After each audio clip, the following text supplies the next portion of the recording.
அனைவருக்கும் உற்சாகமான இனிய காலை வணக்கம். இன்றைய நாள் செப்டம்பர் 14, 2024, ஆவணி 29ஆம் நாள் சனிக்கிழமை. அனைவருக்கும் இன்றைய நாள் இனிமையான நாளாக அமைய டைகர் குடும்பம் சார்பாக வாழ்த்துகிறோம். நீங்கள் விரும்புவதை விட, நீங்கள் கற்பனை செய்வதை விட ஒரு சிறப்பான வாழ்க்கையை இறைவன் உங்களுக்காக திட்டமிட்டிருக்கலாம். மனம் தளராதீர்கள், நம்பிக்கையுடன் இருங்கள். அதிசயங்கள் அடுத்த நொடியிலும் நிகழலாம். இன்றைய நிகழ்வில் டைகர் விஷன் மிஷன் கூறுவதற்கு டைகர் மணிகண்டன் ஃப்ரம் சிவகங்கை அவர்களை அன்போடு அழைக்கிறோம். நன்றி tiger Jayanthi Maharaj.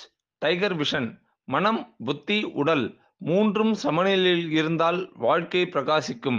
Tiger mission ஒரு தனி மனிதனின் தொடர்ச்சியான ஆரோக்கியமும் பொருளாதாரமும் இவ்வுலகை மாற்றும். நன்றி. நன்றி டைகர் மணிகண்டன். டைகர் இறை வணக்கம் கூறுவதற்கு டைகர் ராகுல் ரமணன் ஃப்ரம் ராமநாதபுரம் அவர்களை அன்போடு அழைக்கிறோம். நன்றி டைகர் ஜெயந்தி மகராஜ். இறை வணக்கம். என் வாழ்க்கையில் நம்பிக்கையாய் இருக்கும் இறைவா, நான் சேவை செய்யும் இந்த அமைப்பே நீ வாழும் இடம் என எண்ணுகிறேன். நான் தினமும் செய்யும் பணியே எனது கடமை என நம்புகிறேன். எனது உடலை கண்ணும் கருத்துமாய் பாதுகாப்பதே எனது பொறுப்பு என உணர்கிறேன். நன்றி இறைவா. நன்றி டைகர் ராகுல் ரமணன். அனுதினம் சுவாசிக்கும் காற்றைப் போல் அனுதினம் டைகர் குழுவோடு இணைந்து பயணிக்கும் உங்கள் அனைவருக்கும் டைகர் குடும்பம் சார்பாக வாழ்த்துக்களையும் நன்றிகளையும் தெரிவித்துக் கொள்கிறோம். எல்லோருக்கும் எல்லா நேரங்களிலும் தங்கள் வாழ்க்கையில் என்ன நடக்கிறது, என்ன காரணத்துக்காக நடக்கிறது, நாளைய வாழ்க்கை எப்படி மாறப்போகிறதோ என்று புரிவதில்லை. அதனால் சில நேரங்களில் சிலவற்றை பற்றி அதிகம் யோசிக்காமல், அதிகம் ஆராய்ச்சி செய்யாமல், காரணம் எதுவுமின்றி நடப்பதை அப்படியே ஏற்றுக்கொள்ளுங்கள். அப்போது உங்கள் வாழ்க்கையில் நீங்கள் எதிர்பார்ப்பதை விட மிகவும் அழகாகவும் அமைதியாகவும் இருக்கும் என்று நம்ம எல்லாம் எட்டுநடை பயிற்சிக்கு அழைத்து செல்ல வருகிறார் நமது எட்டுநடை பயிற்சி ஆசான் டாக்டர் டைகர் தேன்குடு பிரபாகரன் அவர்களை உற்சாகத்தோடு வரவேற்கிறோம். எல்லோருக்கும் இனிய காலை வணக்கம். இந்த அற்புதமான காலை வேளையில் 9 மூட்டுக்களை மசிக்கக்கூடிய அற்புதமான பயிற்சிகளை முடிச்சுட்டு 27 முறை சூப்பர் பிரெயின் யோகா அப்படின்னு சொல்லக்கூடிய தோப்பு காரணங்களை முக மலர்ச்சியோட மன மகிழ்ச்சியோடு முடிச்சுட்டு 8 நடப்பதற்காக தயார் நிலையில் இருக்கிறோம். 8 மீது நிற்கிறோம்.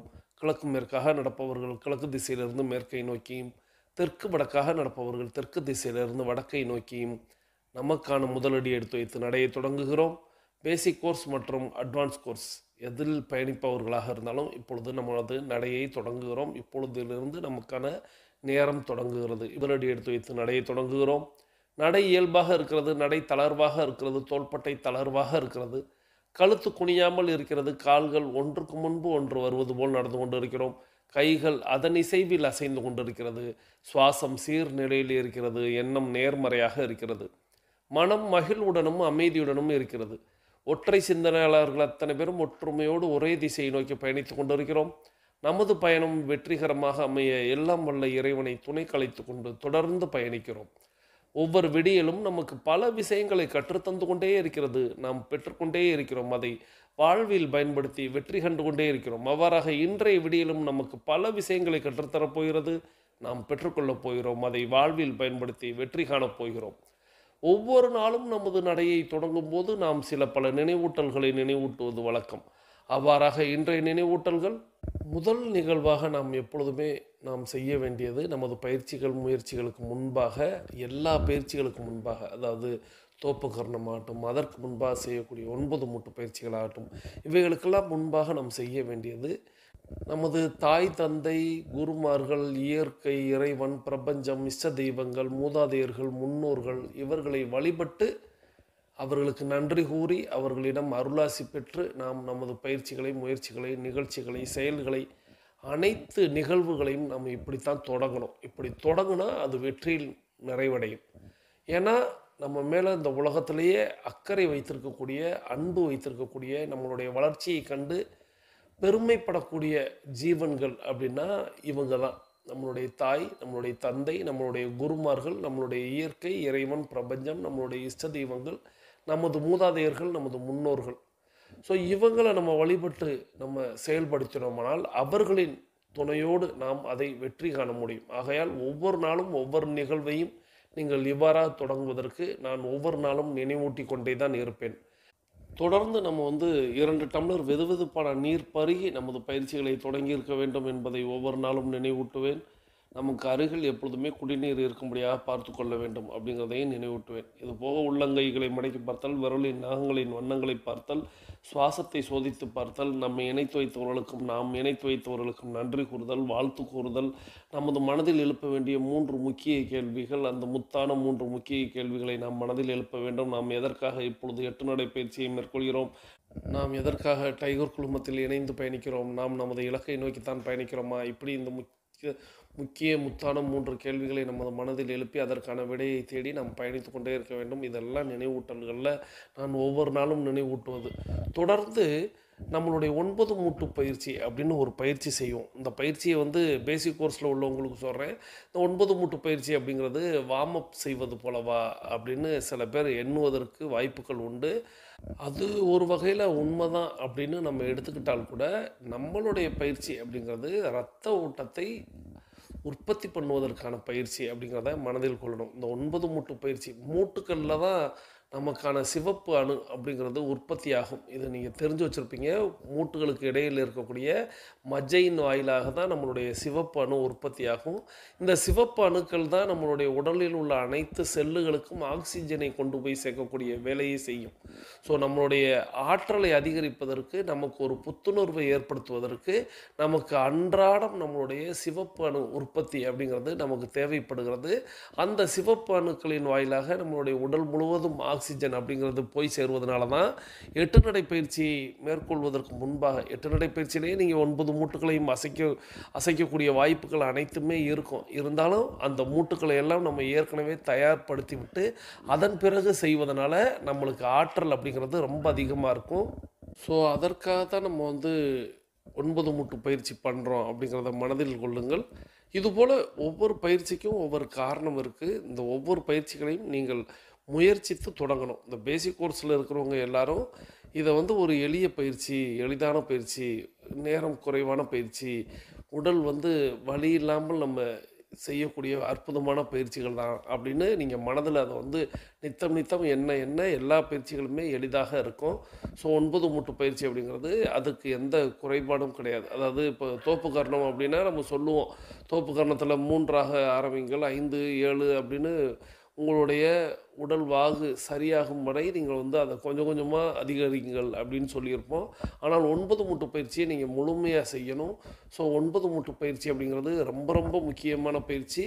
ஸோ வார்மப்பா அப்படின்னு கேட்டால் வார்மப்புன்னு நம்ம சொல்லலாம். ஆனாலும் அது ஏன் பண்ணுறோங்கிறத நம்ம தெரிந்து செய்யணும். ஸோ நம்மளுடைய இரத்த சிவப்பு அணுக்கள் உற்பத்தி பண்ணுவதற்கு நித்தம் நாம் நம்மளுடைய மஜ்ஜைகளுக்கு பேருதவி பண்ணுறோம். எல்லா மூட்டுக்களையும் அசைத்து தயார் நிலையில் வைக்கிறோம். அதன் பிறகு நம்ம தோப்புக்கரணம் செய்வோம். அதன் பிறகு நம்ம 8 நடை பயிற்சியை மேற்கொள்வோம்.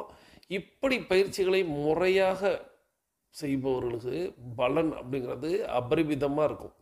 ஸோ ஏனோ தானோ அப்படின்னு பழகுவதற்கு, பயன்படுத்துவதற்கு நம்ம டைகர் கிளப்பு கிடையாது. ஸோ டைகர் கிளப் அப்படிங்கிறது எதுக்கு உருவாக்கப்பட்டது அப்படிங்கிறத நீங்கள் எல்லாருமே உணர்ந்து வைத்திருப்பீர்கள், இல்லை மற்றவர்கள் சொல்லி நீங்கள் கேள்விப்பட்டிருப்பீங்க. டைகர் கிளப் அப்படிங்கிறது 8 நடை பயிற்சியை ரொம்ப எளிதாக ஒரு இதே யூடியூப்லேயே 8 நடை பயிற்சினா என்ன அப்படின்னு சொல்லிட்டு என்னால் கொடுத்துட்டு நான் இருக்கலாம். ஆனால் அதில் உள்ள சூட்சமம் அப்படிங்கிறது நிறைய பேருக்கு தெரியாது. இது தொடர் முயற்சி பண்ணால் மட்டும்தான் வெற்றி கிட்டும். நிறைய பேர் இது எடை இழப்புக்கானது அப்படின்னு எண்ணிக்கொள்வார்கள். எடை இழப்பு அப்படிங்கிறதெல்லாம் எப்படி சொல்கிறது, எடை இழப்புங்கிறது உங்களுடைய உடல் வாகுக்கு ஏற்ற, உங்களுடைய உயரத்திற்கு ஏற்ற, உங்களுடைய சூழ்நிலைக்கு ஏற்ற, உங்களுடைய வேலைக்கு ஏற்ற, உங்களுடைய பரம்பரைக்கு ஏற்றன்னு பல்வேறு காரணிகள் இருக்கும். ஸோ நம்ம உடலை சமநிலைப்படுத்துதல் அப்படிங்கிறது, உங்களுடைய உயரத்திற்கு ஏற்ற எடை, உங்களுடைய வேலைக்கு ஏற்ற எடை, உங்களுடைய தட்பவெட்ப நிலைக்கு ஏற்ற எடை அப்படின்னு பல்வேறு காரணிகள் இதில் உண்டு. அப்போது இந்த சமநிலைப்படுத்துதல் அப்படிங்கிறதும், நாம் ஒரு ஃப்ளெக்சிபிலிட்டியோட நம்மளுடைய உடல் எல்லா இடத்துலையும் வளையணும், நெளியணும், அந்தளவுக்கு இருக்கணும். ஒரு மாடிப்படி ஏறினா இளைக்காமல் இருக்கணும், மூச்சு வாங்காமல் இருக்கணும். நம்ம ஒரு 4-5 கிலோமீட்டர் ஏறி நடந்து போனால் கூட எந்தவித உடல்லையும் சோர்வு இருக்கக்கூடாது, வலி இருக்கக்கூடாது. இப்போ மலை ஏற்றம் அப்படிங்கிறதெல்லாம் ஏறும்போது சில பேருக்கு பார்த்திங்கன்னா டஸ்ஸு புஷ்ஷுன்னு இந்த சுவாசம் அப்படிங்கிறது ஒரு சீராக இல்லாமல் தறிகட்டு ஓடிக்கிட்டு இருக்கும். ஆனால் 8 நடை பயிற்சியை மேற்கொண்டவர்கள், நீங்கள் தொடர்ந்து சரியாக பயணிப்பவர்கள், நீங்கள் மாடிப்படி ஏறினாலும் உங்களுக்கு எந்தவித மூச்சுக்கும் ஏற்றத்துக்கும் இறக்கத்துக்கும் எதுக்கும் வாய்ப்பே இருக்காது. இதை பல்வேறு நபர்கள் தங்களுடைய கருத்துக்களை, அதாவது ஃபீட்பேக் அப்படின்னு அவங்க பரிமாறும்போது அதில் சொல்லுவாங்க. தனக்கு சுற்றுலாலாம் போகும்போது என்னால் ரொம்ப எளிதாக பயணிக்க முடிகிறது, எவ்வளோ தூரமாக இருந்தாலும் நடக்க முடிகிறது. அதுதான் இந்த 8 நடை பயிற்சி. ஸோ 8 நடை பயிற்சி அப்படிங்கிறது நம்மளுடைய டைகர் குழுமம் அப்படிங்கிறது உருவாக்கப்பட்டது. அப்படிங்கிறது உடல் ஆரோக்கியமாக இருப்பதற்கு, எந்த நோயும் இல்லாமல் ஆரோக்கியமாக ஆனந்தமாக இருப்பதற்கும், நம்மளுடைய உடல் மனம் புத்தி மூன்றும் சமநிலைக்கு கொண்டு வருவதற்கும் தான் நம்ம இதை செய்து கொண்டிருக்கிறோம். ஸோ எல்லாரும் இதை உணர்ந்து எல்லா பயிற்சிகளையும் முயற்சிகளையும் தொடர்ந்து செய்வதற்கு முனைப்போடு நீங்கள் செயல்படணும் அப்படிங்கிறத இந்த நேரத்தில் அன்போடு கேட்டுக்கொண்டு, தொடர்ந்து நம்ம இன்றைய தினம் பகுதி கேட்க போகிறோம். இன்றைய தினம் பகுதியை நமக்கு வழங்க வருகிறார் சகோதரி tiger Akila Gopinath from Virudhunagar, family team உறுப்பினர். சகோதரி டைகர் அகிலா கோபிநாத் ஃப்ரம் விருதுநகர் அவர்களது குடும்பம் மகிழ்ச்சியோடும் ஆரோக்கியத்தோடும் செல்வ வளங்களோடும் இருப்பதற்கு எல்லாம் வல்ல இயற்கை இறைவன் பிரபஞ்சம் துணை நிற்க வேண்டும். அவர்கள் எண்ணியதெல்லாம் நடக்க வேண்டும், அவர்கள் கேட்டதெல்லாம் கிடைக்க வேண்டும், அவர்களது குடும்பத்தில் ஆரோக்கியம் நிலைத்திருக்க வேண்டும், ஆனந்தம் நிலைத்திருக்க வேண்டும், அவர்களுடைய பொருளாதாரம் உயர்ந்து கொண்டே இருக்க வேண்டும், அவர்களது பணி சிறந்து விளங்க வேண்டும், அவர்களது தொழில் வளர்ந்து கொண்டே இருக்க வேண்டும், அவர்களது பணி பிறர் பாராட்டும்படியாக அமைய வேண்டும். அதை எல்லாம் வல்ல இயற்கை இறைவன் பிரபஞ்சம் வழங்க வேண்டும் என்று நானும் என்னுடைய வேண்டுதல்களையும் வாழ்த்துக்களையும் இந்த நேரத்தில் தெரிவித்துக் கொண்டு, நீங்களும் உங்களுடைய வாழ்த்து மலைகளை சகோதரி tiger Akila Gopinath from Virudhunagar family team உறுப்பினர் அவர்களுக்கு வழங்குமாறு கேட்டு, வாருங்கள் சகோதரி, இன்றைய தினம் பகுதியை தாருங்கள். அனைவருக்கும் வணக்கம். இன்றைய தின பகுதியில் இன்று நாம் கொண்டாட இருக்கும் நிகழ்வு உலக முதலுதவி தினம். செப்டம்பர் 14 வேர்ல்டு ஃபர்ஸ்ட் எய்டு டே அப்படின்னு கொண்டாடுறோம். ஒரு உயிரை காப்பாற்றுறதுக்கு முதலுதவி ரொம்ப முக்கியம் அப்படிங்கிறத மக்கள்கிட்ட விழிப்புணர்வு ஏற்படுத்துறதுக்காக ஒவ்வொரு வருஷமும் செப்டம்பர் 2வது சனிக்கிழமையை உலக முதலுதவி தினமாக கொண்டாடிக்கிட்டு இருக்கோம். 1859 நடந்த ஒரு போரில் ஹென்ரி டுனான் அப்படிங்கிற ஒரு ஸ்விஸ் தொழிலதிபர் போரில் காயமடைஞ்ச வீரர்களுக்கு உதவி செஞ்சார். ஆனால் பல வீரர்கள் இறந்ததை பார்த்து அவர் ரொம்ப வருத்தப்பட்டு இதுக்கு ஒரு தீர்வு காணணும் அப்படின்னு 1863 சர்வதேச செஞ்சிலுவை மற்றும் செம்பிறை இயக்கம் அப்படின்னு ஒன்று நிறுவினார். இந்த இயக்கத்தோட நோக்கம் என்ன அப்படின்னா, உலகில் உள்ள பல நாடுகளில் தன் ஆர்வலர்களை நடுநிலை சங்கங்களாக அமைச்சார். அவங்களுக்கு முதலுதவியோட முக்கியத்துவத்தையும் முதலுதவி முறையை எப்படி செய்யணும் அப்படிங்கிற பயிற்சியவும் கொடுத்து அவங்க மூலமாக நிறைய பேருக்கு முதலுதவி போய் செஞ்சார். குறிப்பாக போரில் காயமடைஞ்சவங்களுக்கும் இயற்கை சீற்றங்களில் சிக்கியவங்களுக்கும் முதலுதவி செஞ்சு அவங்கள காப்பாற்றினாங்க. இப்போ 191 நாடுகளில் இந்த செஞ்சிலுவை சங்கம் இருக்குது. இந்த செஞ்சிலுவை சங்கத்தை ஆங்கிலத்தில் எப்படி சொல்கிறாங்கன்னா, international federation of red cross and red crescent societies அப்படின்னு சொல்கிறாங்க. ஷார்ட் ஃபார்மாக IFRC அப்படின்னு சொல்கிறோம். இந்த இயக்கத்தில் இப்போது 16 மில்லியன் தன்னார்வலர்கள் இருக்கிறாங்க, அதாவது 16 மில்லியன் வாலண்டியர்ஸ் இருக்கிறாங்க. இந்த வருஷம் எந்த தீமில் நம்ம கொண்டாடுறோம் அப்படின்னா, டிஜிட்டல் உலகில் முதலுதவி. இந்த உலகமே டிஜிட்டல் மயமாக ஆனதுனால டிஜிட்டல் மூலமாக முதலுதவியை எல்லாரையும் கற்றுக்க வைக்கலாம் அப்படிங்கிறத இந்த வருஷம் நோக்கமாக கொண்டு வந்திருக்கிறாங்க. ஆன்லைன் கிளாஸ், அப்புறம் யூடியூப், பாட்காஸ்ட், இன்டர்நெட் மூலமாக அடிப்படை முதலுதவி நுட்பங்களை எல்லாரும் கற்றுக்கணும் அப்படிங்கிறத சொல்கிறாங்க. முதலுதவி அப்படிங்கிறது ஒரு மருத்துவரோ ஆம்புலன்ஸோ வர்றதுக்கு முன்னாடி காயப்பட்டவங்களுக்கு செய்கிற ஒரு சின்ன முதலுதவி. ஆனால் அந்த சின்ன முதலுதவி தான் அவங்களோட உயிரையே காப்பாற்றும். அப்படிங்கிறதுனால அந்த முதலுதவியை நாம் முறையாக கற்றுக்கிடணும். என்னென்ன முதலுதவி இருக்குது அப்படின்னு சொல்கிறாங்கன்னா, முதல்ல ஒரு சின்ன வெட்டுக்காயம் ஏற்பட்டால் கூட அதை முறையாக எப்படி சுத்தம் செஞ்சு இரத்தப்போக்கை நிறுத்தணும் அப்படின்னு நமக்கு தெரிஞ்சிருக்கணும். ரெண்டாவதாக, தீக்காயம் பட்டால் அதை எப்படி நீரில் குளிர்வித்து சுத்தமான துணியில் மூடணும் அப்படின்னு கற்றுக்கணும். அதுக்கப்புறமா CPR செஞ்சு ஒரு உயிரை எப்படி காப்பாற்றணும், மூச்சு திணறல் ஏற்பட்டால் அவங்களுக்கு எந்த முதலுதவி செய்யணும், ஒரு இக்கட்டான சூழ்நிலை ஏற்பட்டுருச்சு அப்படின்னா அந்த சூழ்நிலையை எப்படி சமாளிக்கணும், அங்கே இருக்கிறவங்கள எப்படி அமைதிப்படுத்தி அந்த சூழ்நிலையை சமாளித்து காயமடைஞ்சவங்களையும் நம்ம காப்பாற்றணும். அந்த மாதிரி சின்ன சின்ன முதலுதவிகளை நாம் ஆன்லைன் மூலமாகவே நம்ம கற்றுக்கிடலாம். நம்மக்கிட்ட உள்ள மொபைல் லேப்டாப் மூலமாகவே நம்ம வீடியோக்கள் பார்த்து நாம் இதெல்லாம் கற்றுக்கணும் அப்படின்னு சொல்கிறாங்க. ஒரு அவசர சூழ்நிலை அப்படின்னா கூட அந்த இடத்துல நாம் உதவுறதுக்கு முதல்ல முன் வரணும். முன் வந்து அந்த இடத்துல உள்ளவங்களுக்கு முதலுதவி செய்யணும். இந்த நாளை நம்ம ஒரு வாய்ப்பாக எடுத்துக்கிட்டு நாமளும் முதலுதவியை கற்றுக்கிட்டு மற்றவங்களுக்கும் விழிப்புணர்வு ஏற்படுத்தணும் அப்படிங்கிறது தான் இந்த உலக முதலுதவி தினத்தோட நோக்கம். நன்றி. வாழ்க நலத்துடன், வாழ்க வளத்துடன். நன்றி சகோதரி tiger. Akila Gopinath from Virudhunagar family team உறுப்பினர். அவர்களது குடும்பம் மகிழ்ச்சியோடும் ஆரோக்கியத்தோடும் செல்வ வளங்களோடும் இருப்பதற்கு எல்லாம் வல்ல இயற்கை இறைவன் பிரபஞ்சத்தை வேண்டிக்கிட்டு நீங்களும் உங்களுடைய வாழ்த்து மலைகளை சகோதரிக்கு வழங்கியிருப்பீங்க அப்படிங்கிற நம்பிக்கையோடு இன்றைக்கி சகோதரி குறிப்பிட்டது போல் உலக முதலுதவி தினம், அதாவது வேர்ல்டு ஃபர்ஸ்ட் எய்ட் டே அப்படின்னு சொல்லக்கூடிய இந்த முதலுதவி அப்படிங்கிறது எப்படி உருவானது, ரெட் கிராஸ் அப்படிங்கிறது எப்படி கொண்டு வந்தாங்க, அது எப்படியெல்லாம் எத்தனை ஆண்டுகளாக பயணிக்கிறது அப்படின்ட்டும் இந்த ஆண்டுக்கான தீம் என்ன, இதெல்லாம் வந்து நமக்கு சகோதரி ரொம்ப அற்புதமாக தொகுத்து தந்தாங்க. முதலுதவி அப்படின்னு சொல்லும் பொழுது நிச்சயமாக எல்லோருக்குள்ளும், அதாவது கல்வி எவ்வளவு அவசியம் சொல்கிறோமோ அதுபோல் கல்விக்கு முன்னதாக ஒரு விஷயம் தெரிந்திருக்க வேண்டும். அப்படின்னா என்னை கேட்டால் அந்த முதலுதவி அப்படிங்கிற ஒரு விஷயத்தை கண்டிப்பாக எல்லாருமே தெரிஞ்சு வச்சுருக்கணும். ஏதேனும் சின்ன சின்ன விஷயங்களை நம்ம பல்வேறு முறை நம்மளுடைய டைகர் கிளப்பில் நிறைய விஷயங்கள் பேசும்போதெல்லாம் சொல்லியிருப்போம்.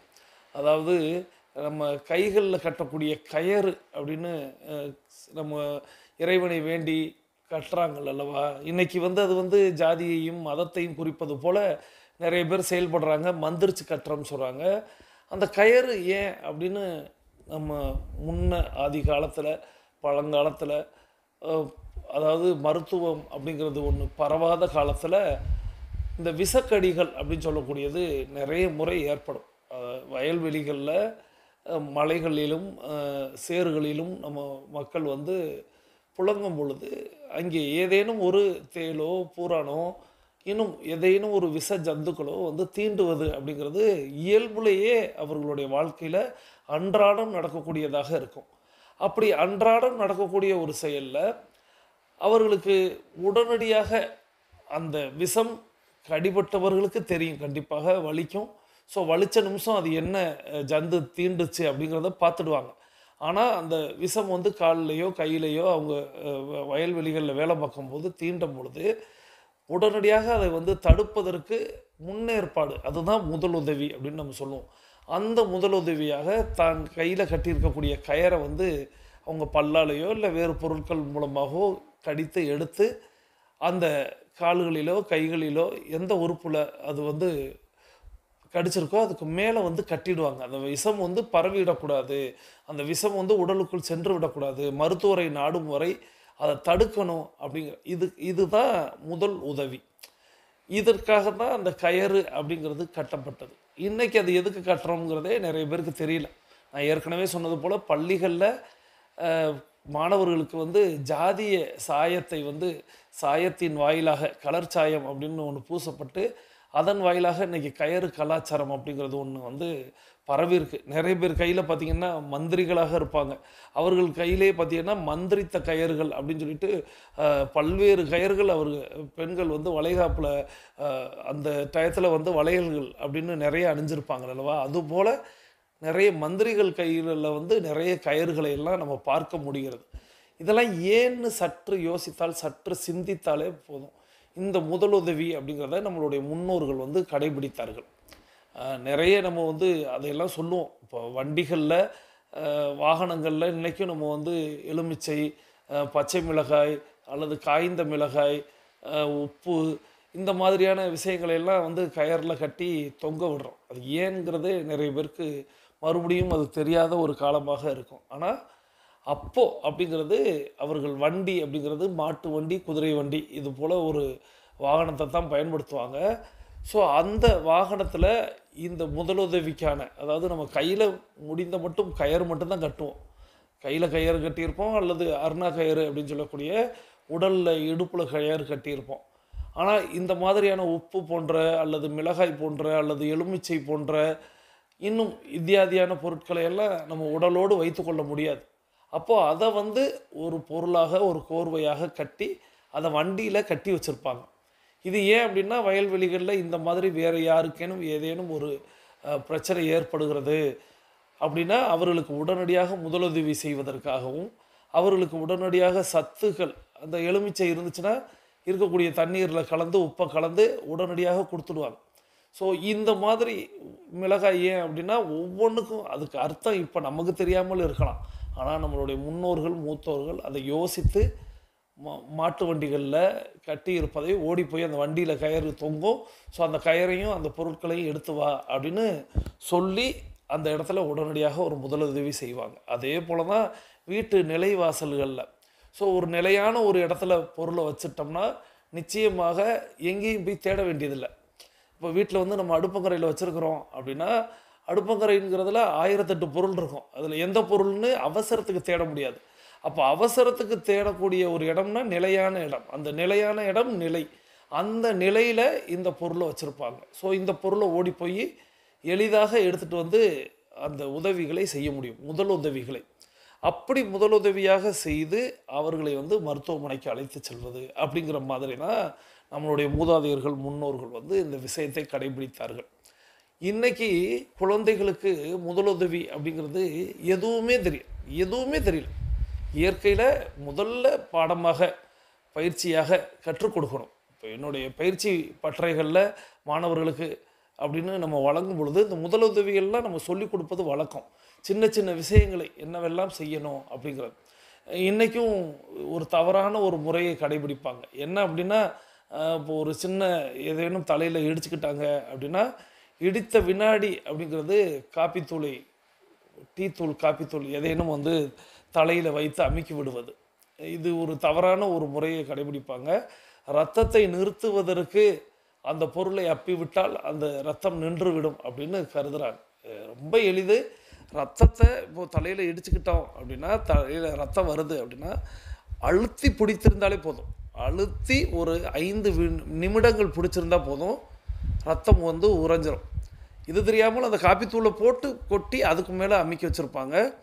இது சமீபத்தில் ஒரு என்னோட ஊழியர், அவங்களுக்கு தொழிலாளிக்கு நானும் அவர் தான் காரில் பயணிக்கிறோம்.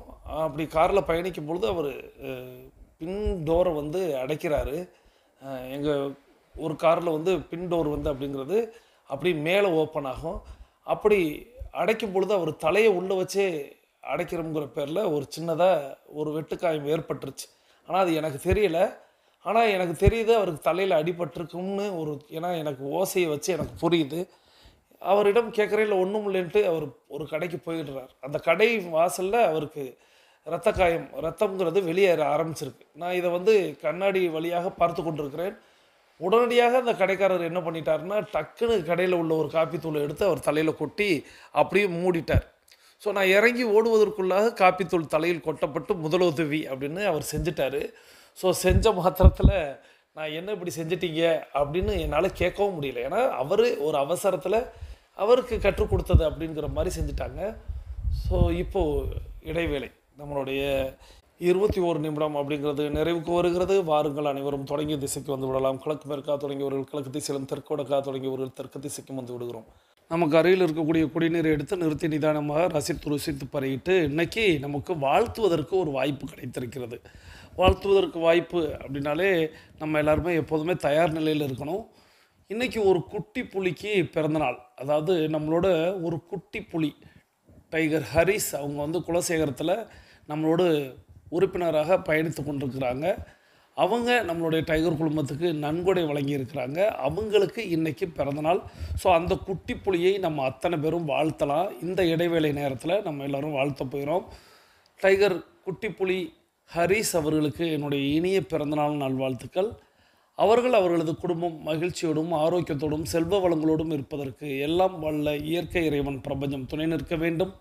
அவர்கள் எண்ணியதெல்லாம் நடக்க வேண்டும். அவர்கள் கேட்டதெல்லாம் கிடைக்க வேண்டும். அவர்களது குடும்பத்தில் ஆரோக்கியம் நிலைத்திருக்க வேண்டும், ஆனந்தம் நிலைத்திருக்க வேண்டும். அவர்களது கல்வி சிறந்து விளங்க வேண்டும். அவர்களுடைய துறை, விளையாட்டுத் துறையாகட்டும், மற்ற துறைகளிலும் அவர் சிறந்து விளங்க வேண்டும். அதற்கு எல்லாம் வல்ல இயற்கை இறைவன் பிரபஞ்சம் துணை நிற்க வேண்டும் என்று இந்த நேரத்தில் நானும் என்னுடைய வேண்டுதல்களையும் வாழ்த்துக்களையும் தெரிவித்து, குட்டிப்புலிக்கு என்னுடைய இனிய பிறந்தநாள் நல்வாழ்த்துக்கள். நீங்களும் உங்களுடைய வாழ்த்து மலைகளை குட்டிப்புலி டைகர் ஹரிஸ் ஃப்ரம் குலசேகரம் அவர்களுக்கு வழங்குமாறு கேட்டு, தொடர்ந்து நம்ம கமெண்ட் பதிவிட போகிறோம். நம்முடைய கமெண்ட் அப்படிங்கிறது இன்றைக்கி நம்ம அந்த முதலுதவி நாள் அப்படின்னு சொல்லக்கூடிய உலக முதலுதவி நாளில் நிற்கிறோம். ஸோ முதலுதவி உங்களுக்கு தெரியுமா? என்னவெல்லாம் தெரியும்? ஏதோடு சொல்லுங்கள். ஏதோ ஒரு பாட்டி வைத்தியமாக கூட இருக்கலாம்.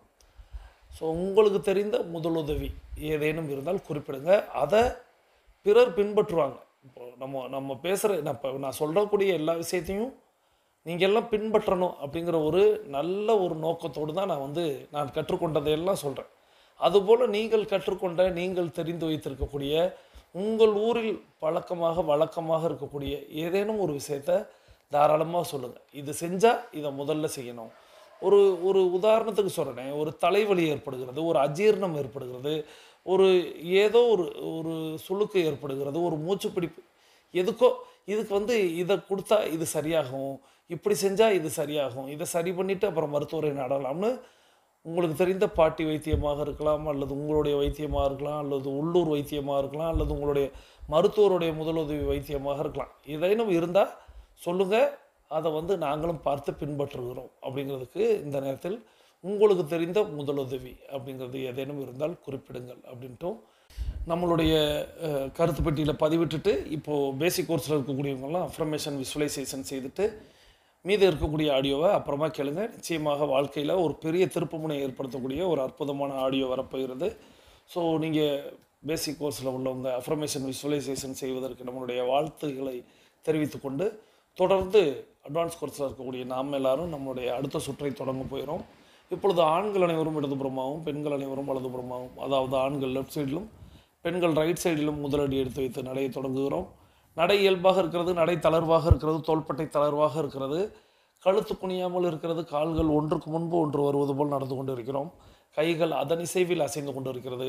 சுவாசம் சீர்நிலையில் இருக்கிறது. எண்ணம் நேர்மறையாக இருக்கிறது. மனம் மகிழ்வுடனும் அமைதியுடனும் இருக்கிறது. ஒற்றை சிந்தனையாளர்கள் அத்தனை பேரும் ஒற்றுமையோடு ஒரே திசையை நோக்கி பயணித்துக் கொண்டு இருக்கிறோம். நமது பயணம் வெற்றிகரமாக அமைய எல்லாம் வல்ல இறைவனை துணை கலைத்து கொண்டு தொடர்ந்து பயணிக்கிறோம். தொடர்ந்து உலக முதலுதவி நாள் அப்படின்னு சொல்லக்கூடிய அந்த விஷயத்தை நம்ம பார்த்து கொண்டிருக்கிறோம். அவ்வாறாக அந்த காப்பித்தூள் தலையில் கொட்டிய நிலையில் நான் போய் பார்க்குறேன். அதுக்குள்ளே கொட்டிட்டாங்க. ஸோ அந்த ஊழியரை நான் ஏன் அதுக்குள்ளே அந்த கடைக்காரர்கிட்டையும் கேட்டேன், ஏன்னே அதுக்குள்ளே காப்பித்தூள் கொட்டி, அவர் ஒரு பாக்கெட்டில் 2 பாக்கெட்டில் ஒரு 5 ரூபா பாக்கெட்டாக என்னமோ அவர் கடையில் சரத்தில் தொங்குனதை எடுத்து சரச்சரன்னு அவர் கொட்டிட்டார். மேற்கொண்டு ஒரு பாக்கெட்டையும் கையில் கொடுத்து, அண்ணா மருத்துவமனை போகிறது வரை இன்னும் கூட பண்ணுங்க அப்படின்னாரு. இல்லை இருக்கட்டும் அப்படின்னு சொல்லிட்டு என்னிடம் இருந்த கர்ச்சிப்பை கொடுத்து, டிஷ்யூ பேப்பர்லாம் கொடுத்து, மேற்கொண்டு ரத்தம் வழியாமல் அழுத்தி பிடிச்சு பக்கத்தில் இருக்கக்கூடிய ஒரு மருத்துவமனை, அந்த ஊரில் நாங்கள் நின்றுக்கிட்டு இருக்கக்கூடிய ஒரு ஊரில் உடனடியாக கேட்டு அப்படி இப்படின்னு போய் சந்து பொந்துக்குள்ளே போய் ஒரு அரசு மருத்துவமனைக்குள்ளே போயிட்டோம். அரசு மருத்துவர் இருந்தார். மருத்துவர் போயிட்டு இதெல்லாம் மதியம் ஒரு 2:30 மணி போல் அந்த ரேஞ்சில் நடக்குது. 2 to 2:30 அந்த ரேஞ்ச் இருக்கும்னு நினைக்கிறேன். ஸோ மருத்துவர் பார்த்துட்டு என்ன அப்படின்னு கேட்டார். இந்த மாதிரி டோர் அடிக்கும்போது இந்த மாதிரி அடிச்சிருச்சுன்னு சொன்னோம். ஸோ பார்த்துட்டு யார் காப்பித்தூள் கொட்டினது அப்படின்னு என்னையை பார்த்தாரு. நான் இல்லை நான் பண்ணலை அப்படின்னு சொன்னேன். ஏங்க இன்னமும் நீங்கள் எல்லாம் மாறாமல் இருக்கீங்க அப்படின்னு கேட்டார். இல்லை நாங்கள் பண்ணலை, ஒருத்தர் உதவியாக முதலுதவி பண்ணுறேன்னு சொல்லிட்டு அவசரத்தில் செஞ்சுட்டாருங்க. ஸோ அப்போ அந்த மருத்துவர் சொன்னார் அவர் இடத்துல, ஒன்றும் இதுக்கெலாம் நீங்கள் யோசிக்காதீங்க. இந்த மாதிரி அடிபட்டுருச்சுன்னா கொஞ்சம் அழுத்தமாக, நீங்கள் தலையிலலாம் அடிபட்டுருச்சுன்னா அழுத்தமாக பிடிச்சி வைங்க, அதுலேயே ரத்தம் உராய்ந்துடும். இப்போயுமே உராய்ஞ்சிருச்சு. ஆனால் இப்போ இந்த காப்பித்தூள் இவைகள் எல்லாம் இருப்பதனால என்னால் இது ஒன்றுமே இப்போதைக்கு சுத்தம் பண்ண முடியாது. பட் நல்லா அது செட் ஆகிடுச்சு. ஸோ நீங்கள் இன்றைக்கி இரவு போய் குளிச்சுட்டு ஷாம்பு போட்டு குளிங்க. இந்த காப்பித்தூள்லாம் போகட்டும். நாளைக்கும் ஷாம்பு போட்டு குளிங்க. அதுக்கப்புறம் நீங்கள் இந்த ஆயில்மெண்ட்டு தடவுங்க, இந்த மாத்திரைகளை எடுத்துக்கிறீங்கன்னு அவர் சொன்னார். ஸோ இது எதுக்கு சொல்கிறேன் அப்படின்னா, முதலுதவிங்கிற பேரில் நம்ம ஏதேனும் தவறாக செஞ்சிடக்கூடாது. ஸோ அதையும் நினைவில் கொள்ளணும் அப்படிங்கிறதையும் இந்த நேரத்தில் நினைவூட்டி, இந்த அற்புதமான தினத்தை நமக்கு நினைவூட்டிய சகோதரி tiger Akila Gopinath from Virudhunagar family team உறுப்பினர் அவர்களுக்கு நமது நன்றிகளை தெரிவித்துக்கொண்டு நிச்சயமாக எல்லாரும் வாழ்த்து மலைகளை பொழிஞ்சிருப்பீங்க என்கிற நம்பிக்கையோடு தொடர்ந்து நம்ம ஒரு அற்புதமான ஆடியோ அப்படின்னு சொன்னேன் அல்லவா, இந்த அற்புதமான ஆடியோவை நமக்கு தேர்வு செய்து அனுப்பி வைத்திருப்பவர் சகோதரர் டைகர் பூபாலன் ஃப்ரம் ராமநாதபுரம். இவங்க நார்த் சோன் மற்றும் சவுத் சோன் டைகர் கிளப்போடைய கோஆர்டினேட்டராக இருக்கிறாங்க. அவர்களது குடும்பம் மகிழ்ச்சியோடும் ஆரோக்கியத்தோடும் செல்வ வளங்களோடும் இருப்பதற்கு எல்லாம் வல்ல இயற்கை இறைவன் பிரபஞ்சம் துணை நிற்க வேண்டும். அவர்கள் எண்ணியதெல்லாம் நடக்க வேண்டும், அவர்கள் கேட்டதெல்லாம் கிடைக்க வேண்டும், அவர்களது குடும்பத்தில் ஆரோக்கியம் நிலைத்திருக்க வேண்டும், ஆனந்தம் நிலைத்திருக்க வேண்டும், அவர்களுடைய பொருளாதாரம் உயர்ந்து கொண்டே இருக்க வேண்டும், அவர்களது பணி சிறந்து விளங்க வேண்டும், அவர்களது பணி பிறர் பாராட்டும்படியாக அமைய வேண்டும். அதை எல்லாம் வல்ல இயற்கை இறைவன் பிரபஞ்சம் வழங்க வேண்டும் என்று நானும் என்னுடைய வேண்டுதல்களையும் வாழ்த்துக்களையும் தெரிவித்துக் கொண்டு, நீங்களும் உங்களுடைய வாழ்த்து மலைகளை சகோதரர் tiger Bhupalan from Ramanathapuram, coordinator north zone மற்றும் சவுத் ஜோன் டைகர் கிளப் அவர்களுக்கு வழங்குமாறு அன்போடு கேட்டு வாருங்கள் அந்த ஆடியோவை கேட்டுக்கொண்டே பயணிக்கலாம். நீங்க நம்புற கடவுள் உங்களை காப்பாற்ற மாட்டான், நம்மளை படைச்ச கடவுள் தான் நம்மளை காப்பாற்றுவோம். அப்போ உங்க லைஃப் மாறணும்னா கண்டிப்பா கடவுள் காப்பாற்றுவான். ஆனா நம்மளை படைச்ச கடவுள் சொன்னதை செஞ்சாதான். அவன் என்ன சொன்னா, சந்தோஷமா இருன்னா. குருஜி நான் சந்தோஷமா இருக்கிறதுக்கு என்ன ப்ரூஃப்? சிரிக்கிறேன். குருஜி அப்ப இன்னிலிருந்து நான் கடவுளை நம்புறதுக்கு என்ன ப்ரூஃப்? அவர் சொன்னதை நான் செய்வேன். அவர் முதல்ல என்ன சொன்னாரு? உன்னால உன்னொருத்தனை சந்தோஷமா வச்சுக்க முடியுதோ இல்லையோ, தயவு செய்து அவன் கஷ்டத்துக்கு நீ காரணமாயிடும். ரெஸ்பான்சிபிலிட்டினா ஃபியூச்சர் டிசைருக்கு பிரசன்ட்லேயே நீ ப்ரிப்பேர்டா இருக்கணும், ஃபியூச்சருக்கு தகுந்த மாதிரி உன்னை ப்ரொடெக்டிவா கொண்டு போகணும். அதான் ரெஸ்பான்சிபிலிட்டி. அவர் ஏன் டைமுக்கு அவ்வளோ வேல்யூ கொடுக்குறாரு? டைமுக்கு வேல்யூ கொடுக்குறவன் டைமை வேஸ்ட் பண்ண மாட்டான். ஐயா அப்ப நான் மனுஷனா பிறந்துட்டேன்னா எனக்கு ஞானமே எதுக்கு தேவை? லவ் அண்ட் ரெஸ்பான்சிபிலிட்டி இருந்தாதான். இதை குருஜி சொன்னாரா? குருஜிக்கு முன்னாடி யார் சொல்லியிருக்கா? ஜீசஸ் சொல்லியிருக்காரு, முகமது சொல்லியிருக்காரு. நீ அல்லான்னு சொல்றதுக்கு தகுதியானவனா உன் கையாலும் உன் வாயாலும் தீங்கை செய்யாம இருக்கணும். அதுக்கப்புறம் மற்றவரை அன்பு செய்யணும். அதுக்கப்புறம் எடுத்த பயனில் எடுத்த வினையில் பொறுப்பா இருக்கணும். ஏன்னா ஞானம் வரும்போது நான் என்ன சொன்னேன் தெரியுமா அப்படின்னு வராது. திருவள்ளுவர் என்ன சொன்னார் தெரியுமான்னு வந்து நான் என்ன சொல்றேன், இறைவன் என்ன சொல்றான் தெரியுமா? நோக்கமும் ஒழுக்கமும் இல்லாத இடத்தில் பொறுப்பது சிறப்பாய் நேர்த்தியாய் நிறைவேறாது. அப்போ எப்பவுமே பவர்ஃபுல்லா இருக்கவங்களாம் சக்சஸ்ஃபுல்லா இருப்பான்னு தெரியாது, சந்தேகம். ஆனா எப்பவுமே விஷன் அண்ட் கமிட்மெண்ட் இருக்கான் பாருங்க, அவன் எப்பவுமே எப்படி இருப்பான்? பவர்ஃபுல்லா இருப்பான். யார் நல்லா இருப்பான்னு கேள்வி கேட்கும் போது சாதாரணமா சொல்றான் சிவன். காலா உன் படைப்பில் காலமே அரியது என்று அறிந்தவன். காலா உன் படைப்பில் காலமே அரியது. என் படைப்பில் காலா உன் படைப்பில் காலமே அரியது, செல்வத்தில் அரியது, காலமே செல்வத்தில் அரியது என்பதை உணர்ந்தவன். அவன் அடுத்து ஒரு ப்ராமிஸ் பண்றான்.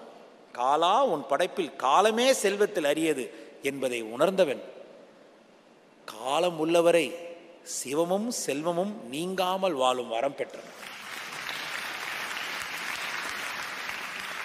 அவர் எதை சொத்துன்றாரு? இறைவன் படைப்புல time is the most precious and most best of the best value that you can process தெரிஞ்சிருச்சுன்னா, காலம் உள்ளவரை சிவமும் செல்வமும் நீங்காமல் சத்தியம் பண்ணிட்டார். அவர் ஏன் டைமுக்கு அவ்வளோ வேல்யூ கொடுக்குறாரு? டைமுக்கு வேல்யூ கொடுக்குறவன் டைமை வேஸ்ட் பண்ண மாட்டான். உங்க வீடை பெருக்கிறீங்க, நீங்க வாங்கி வச்ச வைர கம்பல் கீழே விழுந்துடுது. இவ்வளோ பெரிய குதிரை பொம்மை வாங்கி வச்சிருக்கீங்க, அந்த குதிரை பொம்மையும் கீழே விழுந்துடுது. ஆனா குதிரை மண்டை மட்டும் இவ்வளோ பெரிய கல், ஆனா அந்த வைர கம்பல் இத்தினூண்டு கல். எதை பெருக்கும் போது ஐயோ அப்படின்னு பதட்டப்பட்டு எடுத்து வைப்பீங்க? ஆன்சர் பண்ணுங்க. ஏன்? அப்போ காலமே சிறந்ததுன்னு தெரிஞ்ச உடனே நீ எதை வேஸ்ட் பண்ண மாட்ட? காலத்தை வேஸ்ட் பண்ண மாட்ட. காலத்தை எப்படி நீ வேஸ்ட் பண்ணாம இருக்க முடியும்? ராங் டிசிஷன் எடுக்காம இருந்தாலே டைம் வேஸ்ட் ஆகாது. நல்லா புரிஞ்சுக்கோங்க. ஒண்ணு, in this world there is no such thing called time wasted. It is a wrong decision taken. ஐயோ சார் தெரியாம அதை செஞ்சுட்டேன் சார், ஒரு வருஷம் வீணா போச்சு சார், அவசரப்பட்டு அதில் கொஞ்சம் லாஸ் சார், இதில் கொஞ்சம் மீண்டு வரதுக்கு இந்த 2 வருஷம் உனக்கு டைம் ஏன் வேஸ்ட் ஆச்சு? The wrong decision taken 2 years before. எவ்வளோ சுச்சமாக புரியுதுங்களா? எல்லாரும் ஆத்மீக இல்லக்கன்னு, பட் இதெல்லாம் புரிஞ்சுப்பீங்க நம்பி சொல்கிறேன். யாருக்காவது புரியுதா? எனக்கா ப்ளீஸ் சார். நீங்கள் காலேஜ் போயிருக்கலாம், பெரிய ஞானியாக இருக்கலாம், இவர் சொல்கிறது உண்மை மாதிரி இருக்கேன்னு தெரிஞ்சாலே இது நீங்கள் என்ன தெரியுமா பண்ணுவீங்க? நாளைக்கு எவனா ஒரு பிரச்சனை இருப்பான், அதை நீங்கள் ஒரு சொல்யூஷனாக சொல்வீங்க. டேய் டைம் வேஸ்ட் ஆகுதுன்னு சொல்ல மாட்டீங்க, ரைட் டிசிஷன் எடுக்கலன்னா டைம் வேஸ்ட் ஆகிடும்னு புரிஞ்சுப்பீங்க. ஐயா நான் ஏன் ரைட் டிசிஷனை எடுக்கல? எனக்கு ஞானம் இல்லை, அஜ்ஞானம். எனக்கு என்ன இல்லை? அஜ்ஞானம். ஐயா ஞானம் எனக்கு எப்போ வரும்? ரொம்ப சிம்பிள். இந்த உலகத்தில் யாருக்கும் இல்லாத ஒரு கடமையை கடவுள் ஒன்று கொடுத்துருக்காரு, லவ் அண்ட் ரெஸ்பான்சிபிலிட்டி. இந்த ரெஸ்பான்சிபிலிட்டி திருவள்ளுவர் சூப்பராக சொல்லுவார். அன்பும் அன்பும் சொல்லுங்க, யாராவது ஒருத்தர் சொல்லுங்க அந்த குறளை. அன்பும், அந்த திருக்குறள் தெரியுமா உங்களுக்கு? உடைத்தாயின்னு வரும், சொல்லுங்க யாராவது ஒருத்தர். தெரிஞ்சவங்க மட்டும் கை தூக்குங்களேன், கொஞ்சம் தெரிஞ்சவங்க கை தூக்குங்க, தெரிஞ்சவங்க நிறைய பேர் கை தூக்குங்க. அம்பா அவர்கிட்ட மைக் கொடுங்க, அந்த அம்மா கிட்ட மைக் கொடுங்க, ஏன்னா யங்ஸ்டர்ஸுக்கு தெரியணும். மிஸ்டர் திருவள்ளுவர்னு ஒருத்தர் இருந்தார், அந்த அம்மா கிட்ட கொடுங்களேன். அம்மா நீங்க சொல்லுங்கம்மா. அன்பும் அறனும் உடைத்தாயின் இல்வாழ்க்கை பண்பும் பயனும் அது. அன்பும் அறனும் உடைத்தாயின் இல்வாழ்க்கை. இந்த அரணை வந்து ரெஸ்பான்சிபிலிட்டி எடுத்துக்கணும். தேங்க்யூமா, தேங்க்யூ ஸோ மச். கண்ணா கெட் த மைக். இப்போ இதை நான் சொன்னா அந்த அம்மா சொன்னாங்களா? அந்த அம்மா எதை சொன்னாங்க? திருவள்ளுவர் சொன்னதை சொன்னாங்க. இப்போ நான் திருவள்ளுவரை பற்றி பேசுறேன்னா, திருக்குறளை பேசுறேன்னா, நான் அப்படியே இன்னும் திருமூலருக்கு போயிடுவேன். நான் கண்காணி இல்லைன்று கள்ளம் பல செய்வார், கண்காணி இல்லா இடமில்லை காணுங்கால். ஏன்னா டைம் உனக்கு அவ்வளோ வேஸ்ட் ஆகுது. ஒரு கண்காணி இருந்தால் என்ன பண்ணுவான்? அங்கே வேஸ்ட் ஆகாது, திருடன் வருவான். சிசிடிவி இருக்கு, சிசிடிவி பார்த்தோன்னு திருடுவானா மாட்டானா? திருடுற புத்தி இருக்கு, ஆனால் திருட மாட்டான். ஏன்னா அங்கே என்ன இருக்கு? நீ புத்தியை மாற்ற தேவையில்ல, திருட்டை தடுக்கலாம். அதான் அவேர்னஸ். இப்போ நான் லவ் அண்ட் ரெஸ்பான்சிபிலிட்டி இதை நான் சொன்னா இல்லை அந்த அம்மாவும் சொன்னாங்களா? நிறைய பேர் சொன்னீங்க. அப்போ இப்போ நீங்கள் சொன்னது ஆஹா, அப்போ குருஜி ஒரு முக்கியமான பாயிண்ட் வைக்கிறாரு. இதை குருஜி சொன்னாரா? குருஜிக்கு முன்னாடி யார் சொல்லியிருக்கா? ஜீசஸ் சொல்லியிருக்காரு, முகமது சொல்லியிருக்காரு. நீ அல்லான்னு சொல்றதுக்கு தகுதியானவனா உன் கையாலும் உன் வாயாலும் தீங்கை செய்யாமல் இருக்கணும். அதுக்கப்புறம் மற்றவரை அன்பு செய்யணும். அதுக்கப்புறம் எடுத்த பயனில் எடுத்த வினையில் பொறுப்பாக இருக்கணும். I am proud to be a good businessman because that is a great sign of Islam. யார்? Mohammed. Because he was a great responsible teacher. Jesus same with Agasthiyar. இப்போ நான் திருவள்ளுவர் பற்றி பேசுகிறேன். ஐயா திருவள்ளுவரோட ஒய்ஃப் பேர் என்ன? வாசுகி. எத்தனை குழந்தை இருக்கலாம் சார்? இதெல்லாம் I am talking about Thiruvalluvar. ஆனால் when I speak the Thirukkural, I am not talking about Thiruvalluvar. I am talking the truth revealed by Thiruvalluvar. ஆக்சுவலாக என்ன தெரியுமா உண்மை? நான் திருக்குறள் பேசும்போது திருவள்ளுவர் பற்றி பேசலை, திருவள்ளுவரே பேசுறாரு. அதான் உண்மை. ஏன்னா ஞானம் வரும்போது நான் என்ன சொன்னேன் தெரியுமா அப்படின்னு வராது, திருவள்ளுவர் என்ன சொன்னார் தெரியுமான்னு வந்துடும். இப்போ நான் என்ன சொல்கிறேன், இறைவன் என்ன சொல்கிறான் தெரியுமா? யாருக்காவது புரியுதாம நான் பேசுறது? I know it is very intense, but still I am not gonna compromise. இப்போ நான் திருவள்ளுவர் பற்றி பேசுகிறேன்னா இல்லை திருக்குறளை பேசும்போது திருவள்ளுவரே பேசுகிறாரா? அப்போ நீங்கள் நல்லா இருக்கணும்னு பேசும்போது இறைவனே பேசுகிறான், அப்படி வச்சுக்கோங்க. இப்போ சிவம் பேசுகிறான், எதுக்காக பேசுகிறான்? செல்வத்துக்காக பேசுகிறான். கண்ணு, எல்லா உயிரினத்துக்கும் அறிவு கிடையாது. உனக்கு அறிவு நான் கொடுத்த காரணமே ரெண்டு ரொம்ப முக்கியம், love and responsibility. Repeat after me, love and. Youngsters கவனிங்க ஐயா, லவ்ன்றது ஒரு வார்த்தை. நான் என் பையனை லவ் பண்ணுறேன், என்ன ப்ரூஃப் என்ன? ஐயா நான் ரெஸ்பான்சிபிளாக இருக்கேன், என்ன ப்ரூஃப் என்ன? ரெஸ்பான்சிபிலிட்டினா ஃபியூச்சர் டிசைருக்கு ப்ரெசென்ட்லேயே நீ ப்ரிப்பேர்டாக இருக்கணும், ஃபியூச்சருக்கு தகுந்த மாதிரி உன்னை ப்ரொடெக்டிவாக கொண்டு போகணும். அதான் ரெஸ்பான்சிபிலிட்டி. எந்த மிருகத்துக்கும் வருங்காலம்னு ஒன்று கிடையாது, வெறும் எதிர்காலம் தான். ஒரு குழந்தை பிறந்த உடனே சார் அது பொண்ணா பையனா, நோய் இருக்கா இல்லையா, அது ஸ்கூலில் சேர்க்கணும் காலேஜில் சேர்க்கணும், ஏதாவது கனவு இருக்குமா? கிடையாது. எல்லாருக்கும் ஜூன் மாதம் வெறும் ஜூன் மாதம் மிருகத்துக்கு. ஆனால் மனுஷனுக்கு ஒருத்தர் புதுசாக வீடு கட்டலாம், ஒருத்தர் புதுசாக இன்னும் ஒரு ஊருக்கு போகலாம். அப்போ June and July remains the same for every one, but the experience doesn't remain the same for every one. Are you all with me? ஐயா அப்போ நான் மனுஷனாக பிறந்துட்டேன்னா எனக்கு ஞானமே எதுக்கு தேவை? லவ் அண்ட் ரெஸ்பான்சிபிலிட்டி இருந்தால் தான்.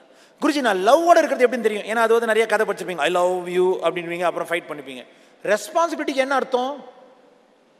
I can be responsible only when I have, listen carefully, vision and commitment. நோக்கமும் ஒழுக்கமும் இல்லாத இடத்தில் பொறுப்பது சிறப்பாய் நேர்த்தியாய் நிறைவேறாது. தெளிவாக புரிஞ்சுக்கணும் அந்த வார்த்தையை. உங்கள் லைஃப் அப்படியே நான் ஸ்டெப் பை ஸ்டெப்பாக கொண்டு போகிறேன். ஐயா நான் கஷ்டப்படுறதுக்கு காரணம் என்ன எனக்கு தெரியாது, இன்னைக்கு நான் டிசைட் பண்ணுறேன். ஹியூமன் லைஃப்னாலே my duty is to love and be responsible. ஐயா லவ்னா என்ன அதை நான் அப்புறம் பேசுகிறேன், ஃபர்ஸ்ட் ரெஸ்பான்சிபிலிட்டி முடிச்சிடறேன். ஐயா ரெஸ்பான்சிபிலிட்டினா என்ன? Without vision and commitment you can never be responsible. உனக்கு எல்லா ஆசை இருக்கும், இங்கே இருக்கிற எல்லாருக்கும் இப்போ இருக்கிறதோட நல்லா இருக்கணும்னு ஆசை, யாருக்கும் அந்த ஆசை இல்லாதவனே கிடையாது. Everybody in this world want to be successful or at least want to be better than the present situation. எல்லா மனுஷனுக்குமே தான் இப்போ இருக்கிறதோட நல்லா இருக்கணும் ஒரு ஆசை இருக்கும். Everybody will think. In fact, everybody want to be successful. But only with vision and commitment you can make yourself successful. எல்லாருக்கும் சக்சஸ் ஆகணும்னு ஆசை. Who can make it? Only people with vision and commitment. கடவுள் இன்னும் ஒரு படி மேலே ஏறி போய் சொல்றாரு. பவர்ஃபுல் பீப்புள் எல்லாம் சக்சஸ்ஃபுல் பீப்புளா இருப்பானான்னு தெரியாது. பட் விஷன் அண்ட் கமிட்மெண்ட் இருக்க எல்லாருமே பவர்ஃபுல் பீப்புளா தான் கடைசி வரைக்கும் இருப்பான். அவ்வளவுதான் சுச்சம். ரொம்ப சுச்சம் புரிஞ்சுக்கணும். ஐயா நான் எப்பவுமே சக்தி வாய்ந்த மனுஷனா இருக்கணும். எதுக்காக சார்? நல்லா இருக்கும் சார். அப்போ எப்பவுமே பவர்ஃபுல்லா இருக்கவங்களாம் சக்சஸ்ஃபுல்லா இருப்பான்னு தெரியாது, சந்தேகம். ஆனா எப்பவுமே விஷன் அண்ட் கமிட்மெண்ட் இருக்கான் பாருங்க, அவன் எப்பவுமே எப்படி இருப்பான்?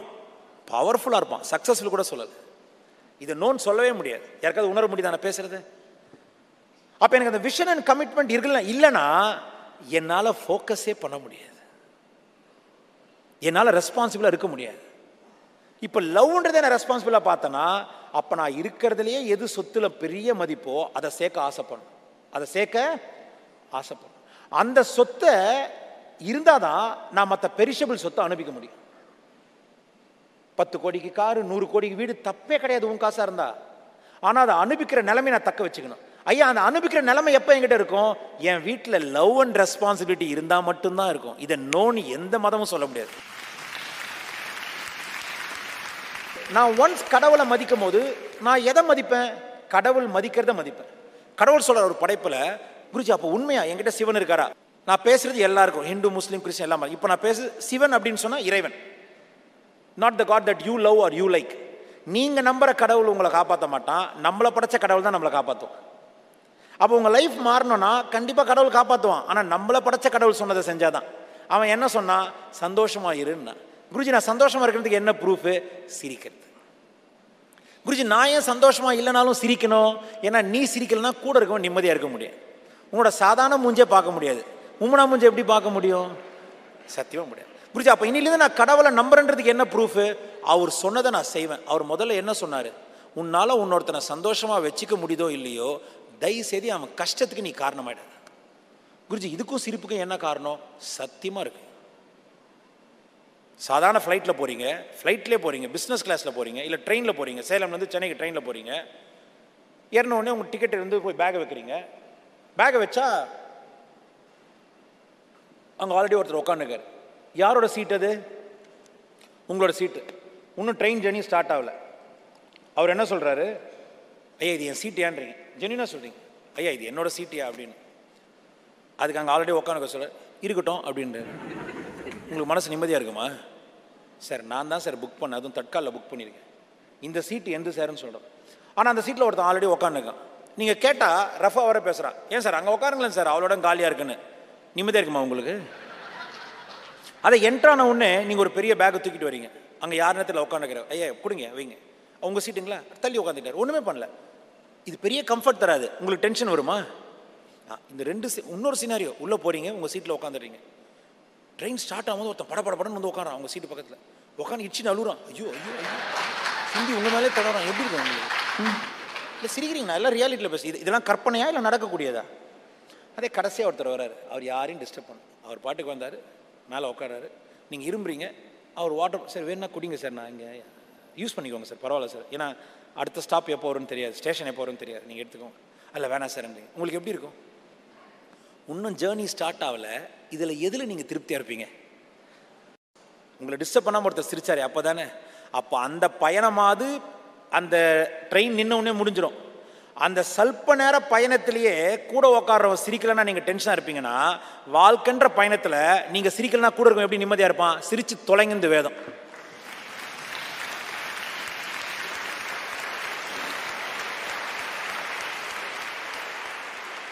நீ என்ன பண்ற? சிரிக்காம இருக்கிறதுக்கு காரணத்தை சொல்ற. எனக்கு loan pressure, work pressure, peer pressure, business pressure, blood pressure.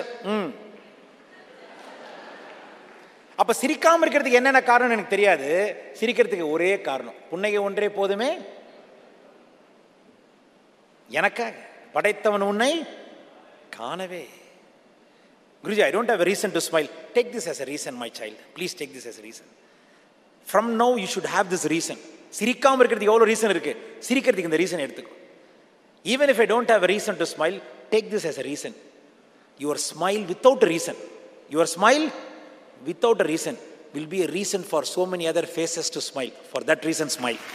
நன்றி. இந்த அற்புதமான ஆடியோவை நமக்கு தேர்வு செய்து அனுப்பி வைத்த சகோதரர் டைகர் பூபாலன் ஃப்ரம் ராமநாதபுரம் அவர்கள் அவர்களது குடும்பம் மகிழ்ச்சியோடும் ஆரோக்கியத்தோடும் செல்வ வளங்களோடும் இருப்பதற்கு எல்லாம் உள்ள இயற்கை இறைவன் பிரபஞ்சத்தை வேண்டிக்கிட்டு இப்போ நம்மளுடைய 42 நிமிட நடை அப்படிங்கிறது நிறைவுக்கு வருகிறது. இந்த ஆடியோக்கான விளக்கத்தை வரும் நாட்களில் நம்ம பார்க்கலாம், வரும் வாரத்தில் நம்ம பார்க்கலாம்ங்கிறத இந்த நேரத்தை தெரிவித்து, இன்றைய நிகழ்வு உங்களுக்கு பிடித்திருந்தால் லைக் செய்யுங்கள், நண்பர்களுக்கு ஷேர் செய்யுங்கள் அப்படிங்கிறத சொல்லி இப்போது நாம் அனைவரும் கிழக்கு திசையை நோக்கி நின்று கொள்கிறோம். தொடர்ந்து நமது உள்ளங்கைகளை மடக்கி பறிக்கிறோம், நெருக்கமாக இருக்கிறது. விரலின் நாங்களின் வண்ணங்களை பறிக்கிறோம், சிவப்பண்ணத்தில் மாறி இருக்கிறது. சுவாசத்தை சோதித்து பறிக்கிறோம். 2வது நாசியிலும் சூப்பராக சுவாசம் வரக்கூடிய இந்த வேளையில் நாம் கேட்பதையெல்லாம் கொடுப்பதற்கு பிரபஞ்சம் தயாராக இருக்கிறது. நாம் கேட்க தயாராகலாம். வாருங்கள், அனைவரும் கிழக்கு திசையை நோக்கி நின்று கொண்டு அஃப்ரமேஷன் விசுவலைசேஷன் செய்வதற்கு தயாராகவும். கூட்டு பிரார்த்தனை இன்று நம்மோடு இணைந்து பயணித்த அத்தனை அன்பு சகோதர சகோதரிகளுக்கும் அவர்கள் அவர்களது குடும்பம் மகிழ்ச்சியோடும் ஆரோக்கியத்தோடும் செல்வ வளங்களோடும் இருப்பதற்கு எல்லாம் உள்ள இயற்கை இறைவன் பிரபஞ்சம் துணை நிற்க வேண்டும் என்று வேண்டி வணங்கி வாழ்த்தி, உங்களுக்கும் என்னுடைய வாழ்த்து மலைகளை பொழிந்து இன்றைய நாள் உங்களுக்கு அற்புதமான நாளாக அமையட்டும் என்று வாழ்த்தி மீண்டும் சந்திப்போம், கலந்து சிந்திப்போம். வாழ்க நலத்துடன், வாழ்க வளத்துடன். நன்றி.